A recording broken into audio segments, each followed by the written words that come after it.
explain. The series is going to include outer glutes, which is the side glutes, the main gluteus maximus, hamstrings, and then I'm going to coach you on how to activate a little bit more your quadricep. So let's go get the band ready. And you're going to take your feet about 1.5 inches wider than your hips. So about like this, okay? At this point, you're going to be tempted to buckle your knees in like this. Bad problem. You want to make sure the hips don't buckle in, because that's what the booty band does. It's designed to buckle you in, and you don't want to do that. You want to keep it like this. Now, once you've got that stability in the hips pushing outside, you're going to fold your hands like this. Make sure that you take an audit of your pelvis nice and stable, and you're going to go down. At this level, your glute is working and your quad is working. Now with that quad, you're going to push up, you're going to come up yay high. And at this point, you're only contracting the quad and the glute. Okay? So about 15 reps. And I want no tension anywhere else but the quad and the glute as well. That's it. Nowhere else.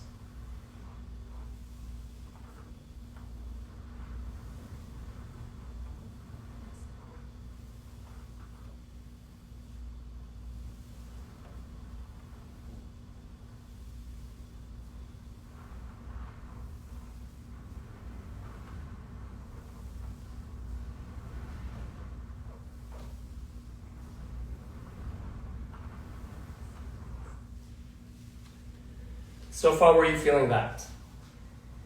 Yeah, quad. Quads, right? Okay. If you do feel your left hip tempted to buckle in or some sort of sensitivity here, that means your left glute muscle in the hip region is not strong like the right and holding the booty band outside. So you gotta be careful with that. Now, once you've done that, take this off. Okay. We'll practice with a dominant leg first for your quad strengthening. You're going to take the quad and position to your knee slightly going forward, just slightly. Okay, just like this. Normally I don't ask for that because I'm not a big fan of that for everyone, but you're a little bit more advanced. And then you're going to go forward. So you notice how there's a little bit more tension in the quad. Yeah. Okay? Now when you push up, excuse me, when you push up, you're going to push only from the right heel. Oh. See that? So basically all I'm doing is activating the quad and the glute and tying the connection together. Right? So let's say you get to 15 reps because you're strong enough to do that. Then one day, we can get to 25 reps. What do you think? So.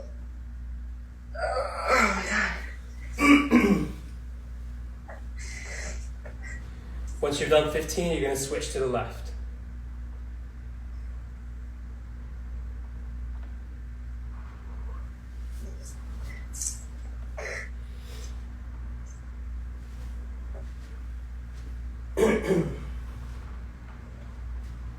Oh my God. Okay. Ready? Remember, the instructions are to have it slightly forward, the heel is planted, and then still pushing from the left heel. All you're doing is you're increasing the involvement of your quad work with control built around it. Does that make sense? Yeah. Okay. Is your partner saying it makes sense too? Yeah. Okay.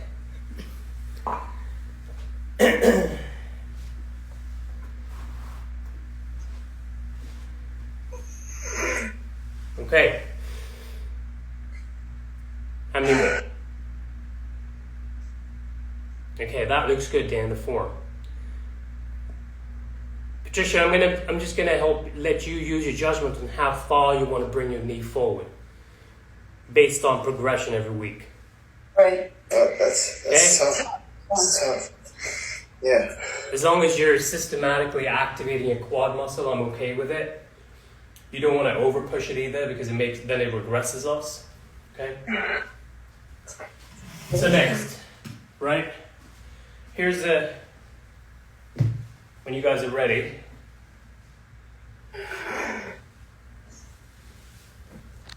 Oh my god. I'm sorry. Yeah, nothing. So here's the next step. I'm just going to set up while you guys wrap up.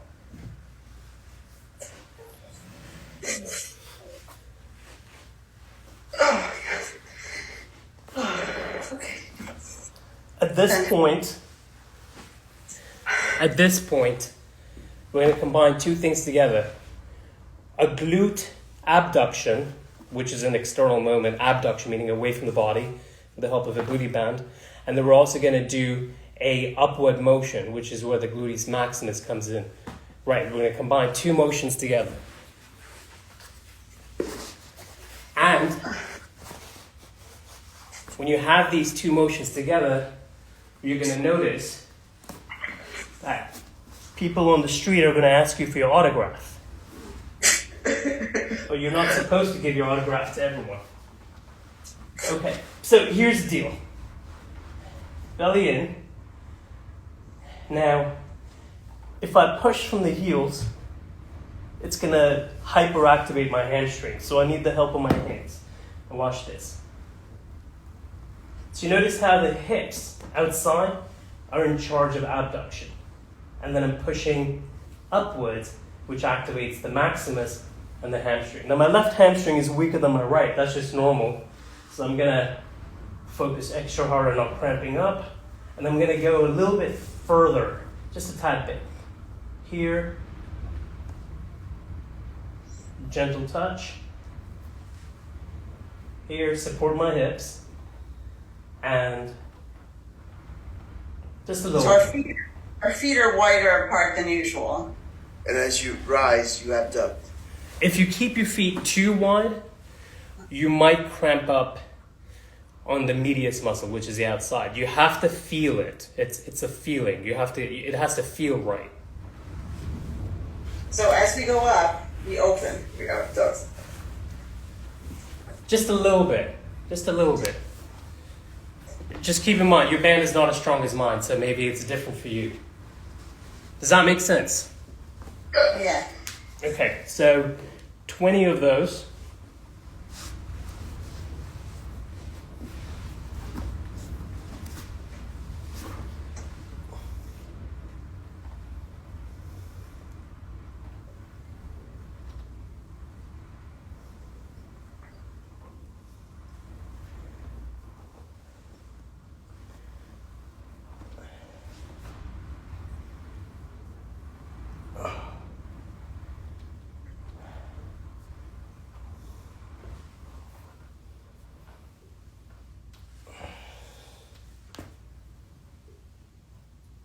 Oh.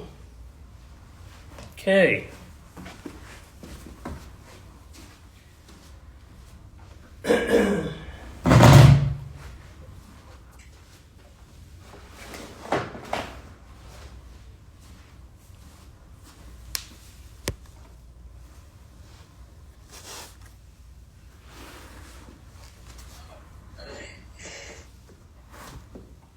Now, once you've done 20 of those, you're going to grab the Yes. same angle, okay? Uh-huh. Where you're just gently shifting forward that angle, that knee at the borderline of the toe, and then you're going to go like this. So the hand position now is facing the floor like you're about to lift something up. That changes the feeling of the quad. Do you feel me? Yeah. Okay. So 12 reps.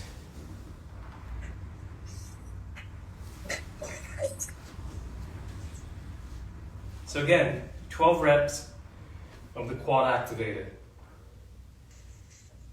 Oh, we're doing the same one. Well, yeah, except your When the hands hands. are down, you're about to lift something off the floor. See that? It's a great way Just strengthen your quads gently, gradually. I used to do these with athletes. Nice. You can bend the torso forward a tiny bit. And put more emphasis on that quad as long as that foot is planted. Makes sense?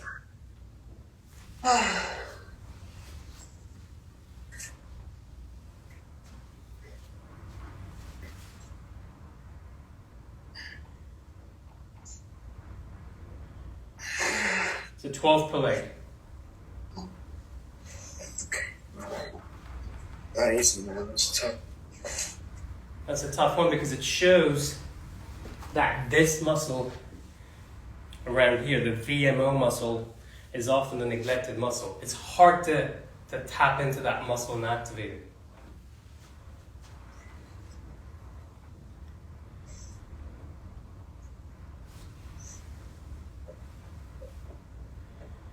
How was that? Good, good.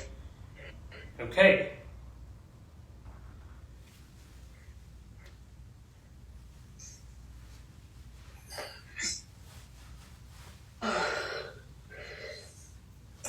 Okay. We're going to try one more thing for your hip, which indirectly helps you strengthen your knees. Wait, hold on.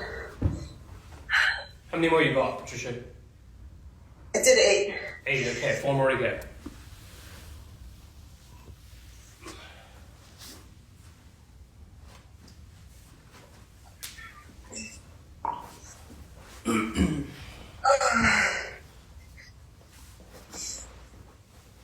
Oh my god. Okay. Now, this motion, hands on the floor, knees on a cushioned surface, okay, just to protect your patella. And then watch this. Core neutral.